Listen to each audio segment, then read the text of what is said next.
Malakas na play ng Creamline Cool Smashers na nagpahirap sa Chocomucho Flying Titans, mapaghahandaan at napaghandaan na. And well, bago tayo magpatuloy, please don't forget to like and subscribe and always hit the notification bell.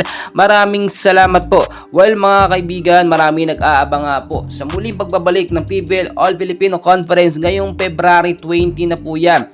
At isa sa pinaka inaabangan natin ang mga teams na paghaharap or maglalaban ay ang koponan ng Chocomucho Flying Titans at ng Creamline Cool Smashers.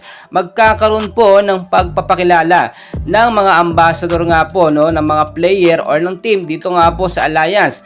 At dahil nga po invited ang ating dalawang paboritong team na Creamline Cool Smashers at Chocomucho Flying Titans, inaasahan na posible silang magkaroon ng tune-up game, which is dito masusubukan natin, hindi man ganoon kaseryoso siguro yung magiging tune-up game na ito, ay syempre yung performance ng mga player. Alam naman natin na magaganda at inaasahan natin, lalo na po ngayon sa Creamline Cool Smashers dahil nandyan si Denden Lazaro at Bea De Leon. Mas lumakas ang Creamline. Do sa Chocomucho, alam naman natin lumakas din dahil nga panibagong sistema ngayon pinapatupad ni Coach Dante Alinsunurin. Mas nakakabuelo na sila ngayon ng maayos dahil syempre hindi na sila naiilang na nandyan si Bea De Leon, which is hindi naman nila laging ginagamit. So magkakaharap eto nga pong captain ng Chocomucho at eto nga Chocomucho Flying Titans. So yung mga moves nga po ng Chocomucho alam na ni Bea De Leon. So advantage na po yan sa Creamline kung magkakaharap sila,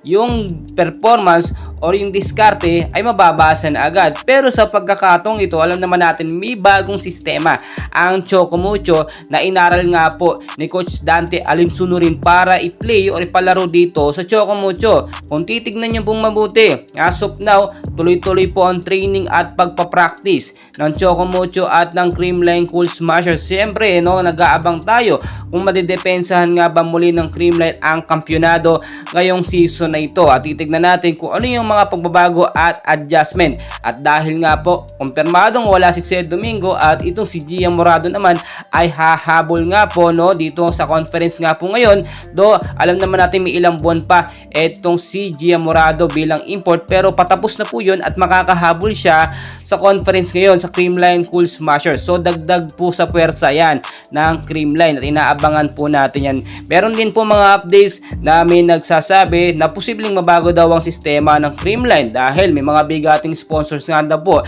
na posibleng humawak or makipartnership dito nga po sa Ribisco, which is magiging conflict yun. Ang tinutukoy natin dyan si Willie Rebillame po, and hopefully wag sana mangyari yun at wag pakialaman ni Willie ang sistema ng Creamline. Well mga idol, patuloy ko kayo update mamaya kung anong kaganapan nga po sa pagpapakilala ng ambassador o sa tune-up game ng Creamline at ng Chocomucho Flying Titans.